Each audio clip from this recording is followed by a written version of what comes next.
Olá pessoal, eu sou a Tamara e chegamos no capítulo 15 do livro Os Mensageiros, A Viagem. Lembrando que no capítulo anterior, André Luiz, Vicente e Aniceto saíram de nosso lar em direção à terra para uma semana de estágio. Então eles estão nesse meio do caminho. Depois de empregarmos o processo de condução rápida, atravessando imensas distâncias, surgiu uma região menos bela. O firmamento cobrira-se de nuvens espessas e alguma coisa que eu não podia compreender impedia-nos a volitação com facilidade.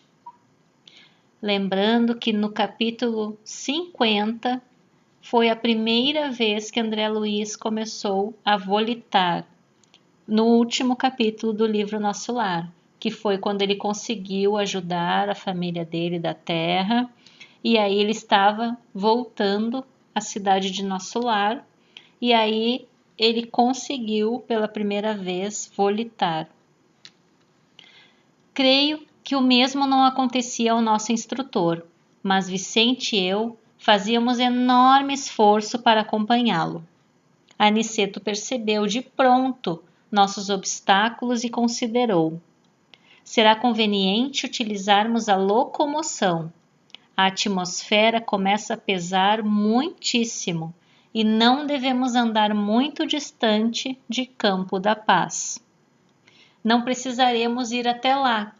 Todavia, descansaremos no posto de socorro. Encontraremos ali os recursos indispensáveis. Mas que é isto? Perguntou André Luiz, admirado da profunda modificação ambiente. Estamos penetrando a esfera de vibrações mais fortes da mente humana. Achamo-nos a grande distância da crosta. Entretanto, já podemos identificar desde logo a influenciação mental da humanidade encarnada. Grandes lutas desenrolam-se neste plano, e milhares de irmãos abnegados aqui se votam a missão de ensinar e consolar os que sofrem. Em parte, alguma escasseia o amparo divino. Em nenhuma parte das esferas, das vibrações, não tem o amparo. Existe o amparo em toda parte, mesmo nessas regiões escuras, mais densas, regiões de influenciação mental. Isso aqui que a gente está vendo é o resultado dos pensamentos das pessoas que estão na Terra. Porque nós vimos lá no livro Nosso Lar que nós somos seres irradiantes, que vibramos uma irradiação, um magnetismo, e isso vai depender do nosso pensamento. Que tipos de pensamentos nós temos ao longo do dia? Na maioria das pessoas, pela maioria do tempo, estamos permeados por esses pensamentos de inveja, tristeza, ódio, crítica, julgamento, disputa de poder, reclamação, ciúme, crítica, julgamento, fofoca e tantos outros sentimentos, emoções inferiores.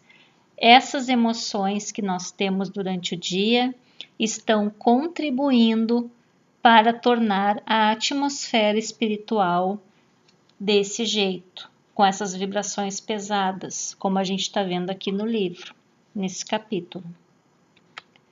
Nesse instante, chegáramos ao cume de grande montanha, envolvida em sombra fumarenta.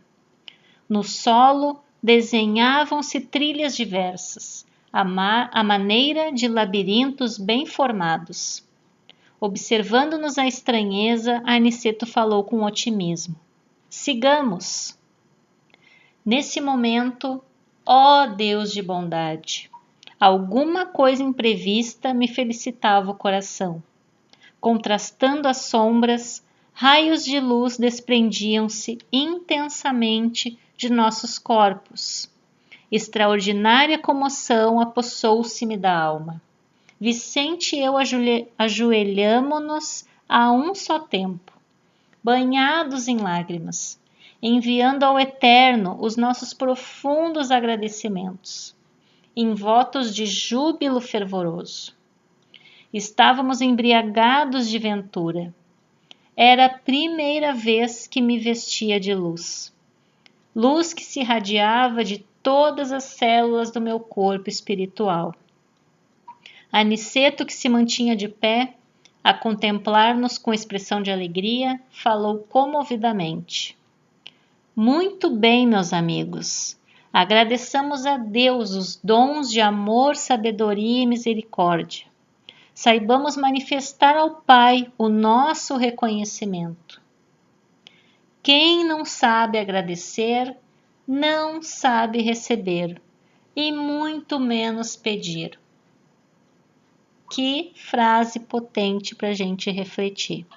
Falando em agradecimento, no livro Evangelho segundo o Espiritismo, lá no último capítulo, capítulo 28, na coletânea de preces espíritas, existe uma boa quantidade de preces de agradecimento, como, por exemplo, ação de graças pela vitória obtida sobre uma tentação.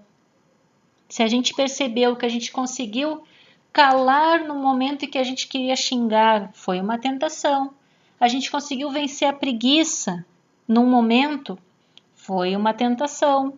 A gente conseguiu vencer alguma emoção, algum sentimento, alguma manifestação inferior que a gente teve o impulso, mas não fez, foi uma tentação, foi uma vitória sobre uma tentação. Então tem ali uma prece para a gente fazer, de agradecimento, porque não é fácil tu não fazer algo que em vidas passadas ou nessa vida mesmo a gente faz repetidamente, como por exemplo reclamar, como por exemplo criticar. Se a gente percebe que naquele momento a gente costumava criticar, costumava reclamar e a gente não fez, é uma vitória obtida sobre uma tentação. E é bom a gente se lembrar e agradecer por ter conseguido. Ação de graças por um favor obtido. Ação de graças após ter escapado de um perigo. Ação de graças por um benefício concedido aos outros. Ação de graça pelo bem concedido aos nossos inimigos. Olha quanta prece de agradecimento que a gente pode fazer. Então fica aí a sugestão, primeiramente para mim, porque eu não fiz nenhuma delas ainda, e fica a sugestão para nós usarmos essas preces que estão aí a nosso dispor, né?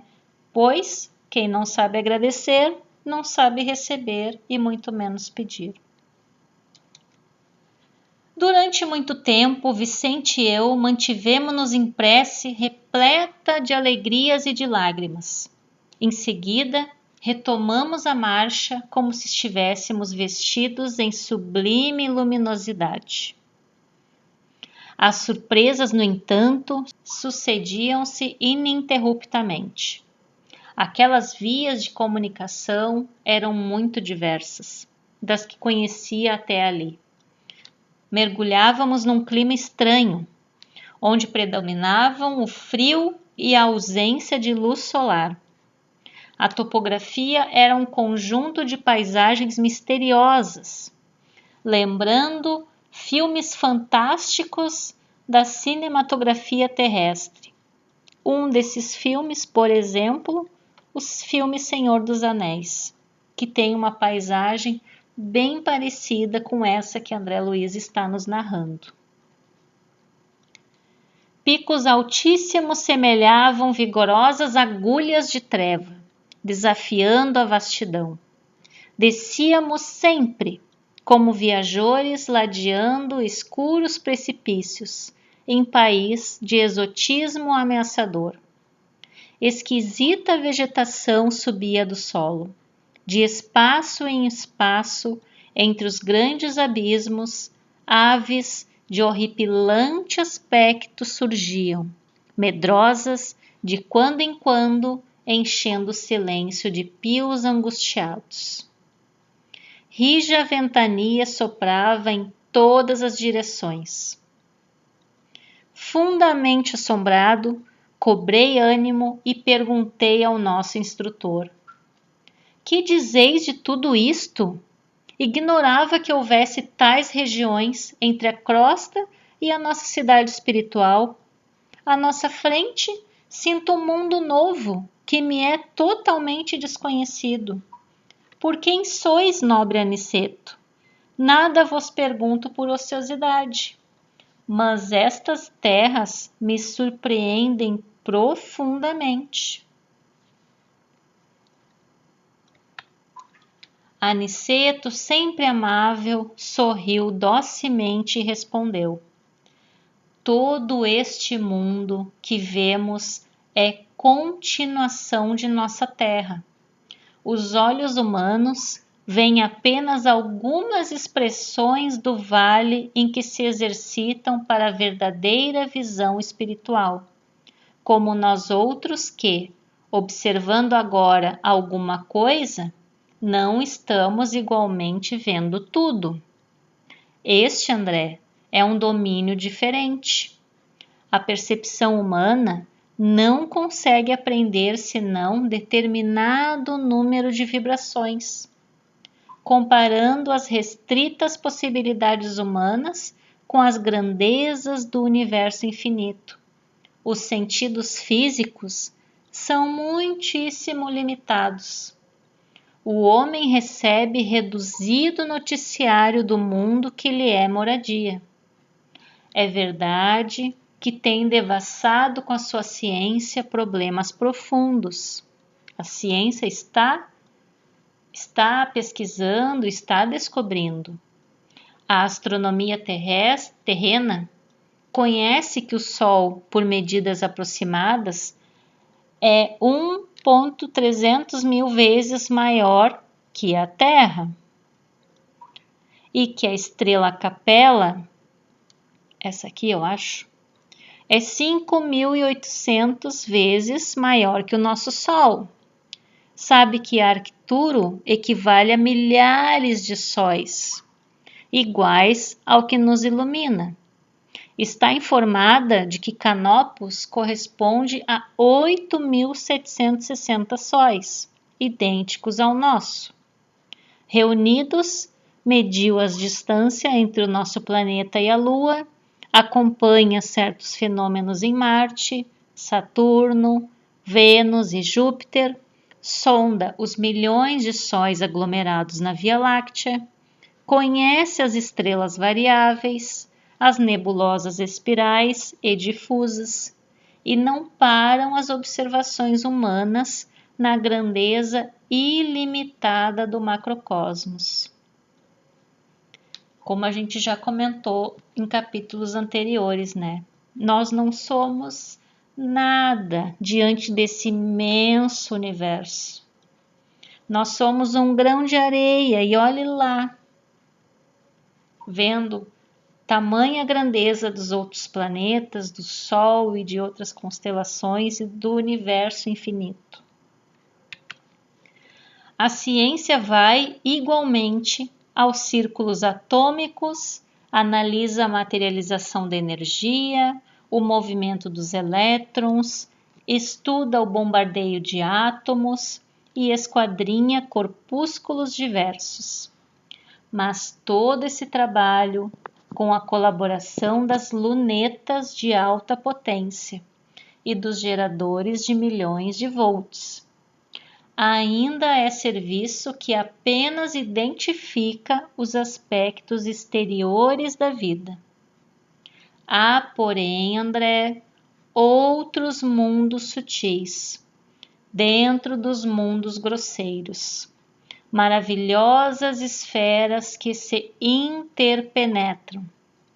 O olho humano sofre variadas limitações, e todas as lentes físicas reunidas não conseguiriam surpreender o campo da alma, que exige o desenvolvimento das faculdades espirituais para tornar-se perceptível. Acho que aqui ele está querendo dizer que por mais aparelhos que se possa criar, as questões espirituais, as peculiaridades da alma só poderão ser percebidas adquirindo faculdades espirituais, desenvolvendo faculdades espirituais. A eletricidade e o magnetismo são duas correntes poderosas que começam a descortinar aos nossos irmãos encarnados alguma coisa dos infinitos potenciais do invisível. Lembrando, né, a eletricidade a gente não vê, mas a gente tem. E ela é uma energia. O magnetismo a gente tem também. A Terra também tem, mas a gente não vê. A gente sente, mas a gente não vê. E são apenas duas ciências que foram descobertas dentre tantas outras ciências que devem existir, que nós possuímos e nós ainda não descobrimos, porque fazem parte das faculdades espirituais. Mas ainda é cedo para cogitarmos de êxito completo. Somente ao homem de sentidos espirituais desenvolvidos é possível revelar alguns pormenores das paisagens sob nossos olhos. A maioria das criaturas ligadas à crosta não entende estas verdades, senão após perderem os laços físicos mais grosseiros.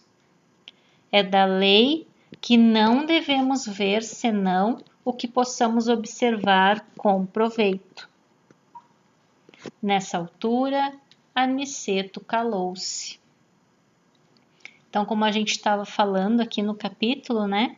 Aqui são as esferas que o homem descobriu, que a ciência descobriu, né? Esferas da Terra, que envolvem, né, a Terra, a troposfera, estratosfera, mesosfera, termosfera, exosfera. Assim como temos as esferas físicas, nós vamos ver que nós temos as esferas espirituais.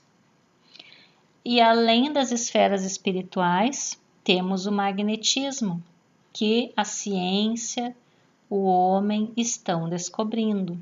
Já descobrimos o campo magnético da Terra, já descobrimos o campo magnético das pessoas, nós temos um campo magnético, nós temos energia magnética, eletromagnética, porque nós também temos eletricidade, e a ciência está se adiantando, está pesquisando e explorando, mas ainda não é tudo. E agora, sobre as esferas espirituais, nós temos no livro Imagens do Além, que é de Eigorina Cunha. No capítulo 2, ela explica um pouquinho das esferas espirituais da Terra. A primeira esfera, saindo aqui da Terra para fora, a primeira esfera, onde pisamos e respiramos, que nos envolve e convive conosco, é um umbral grosso, de muito sofrimento, onde o mal praticamente impera. A segunda esfera, espiritual, abriga as instituições espirituais conhecidas como moradias, das quais nos falou André Luiz, que mesmo em sendo ainda umbral, a vida espiritual já é mais amena, conquanto o sofrimento dos espíritos que por ali estagiam. A terceira esfera, onde tem essa estrelinha aqui, ainda umbral, embora em seus limites extremos, é onde está a cidade conhecida pelo nome de nosso lar. A quarta esfera está os espíritos encarregados das artes em geral, cultura e ciência. A quinta esfera é a do amor universal, onde estagiam espíritos que sublimaram os sentimentos. Na sexta esfera estão os espíritos que mantêm contato com a diretriz do planeta, que decide os grandes planos da vida planetária. Depois dela, vem a esfera externa, aberta para o infinito, para os outros mundos e constelações. Um verdadeiro céu, por representar libertação do espírito no cosmo universal. Levamos os 2 desenhos para o nosso Chico Xavier vê-los. Disse-nos espontâneo: é essa a forma real da Terra. Se cortarmos ao meio uma cebola, nos dará essa visão de uma esfera dentro da outra. Lembrando que estamos falando de esferas espirituais. E retomando o capítulo 44 do livro Nosso Lar, onde Lísias está explicando para o André Luiz sobre as trevas, ali Lísias também diz que não existe lugar no universo que não tenha vida espiritual. Não, tanto dentro da Terra como fora da Terra existe vida espiritual. Tem seres dentro da Terra, no interior da Terra. Tem seres fora, onde chama de vácuo, buraco negro. Tudo isso existe vida. Então, para todos os lugares, todas as esferas têm vida espiritual habitando. Tem auxílio também, como a gente viu no começo do capítulo. E voltando ao capítulo, comovido com as instruções, guardei religioso silêncio. Agora, em meio das sombras, divisava alguns vultos negros que pareciam fugir apressados, confundindo-se na treva das furnas próximas. Nosso orientador avisou cauteloso: procuremos interromper os efeitos luminosos do nosso corpo espiritual. Bastará que pensem com vigor na necessidade dessa providência. Estamos atravessando extensa zona, a que se acolhem muitos desventurados. E não é justo humilhar os que sofrem com a exibição de nossos bens. E aqui também a gente pode relacionar, com essa citação aqui de Mateus. Todo aquele que a si mesmo se exaltar será humilhado, e todo aquele que a si mesmo se humilhar será exaltado. Obedecendo ao conselho, verifiquei o efeito imediato. Os fios de luz que me irradiavam do corpo apagaram-se como por encanto. A excursão tornou-se menos agradável. Descíamos milagrosamente, através dos despenhadeiros de longa extensão. A sombra fizera-se mais densa, a ventania mais lamentosa e impressionante. Vamos voltar aqui rapidinho nessa paisagem aqui das esferas. Eles estavam aqui em nosso lar e eles estão indo em direção à Terra. Eles estão saindo dessa esfera aqui, eles atravessaram essa esfera e parece que eles estão nessa esfera aqui, mais grossa, mais densa, onde diz que é o umbral grosso. Então, após algum tempo de marcha em silêncio, divisamos ao longe um grande castelo iluminado. Aniceto fez um gesto significativo com o indicador e explicou: é um dos postos de socorro de Campo da Paz. E aí termina o nosso capítulo.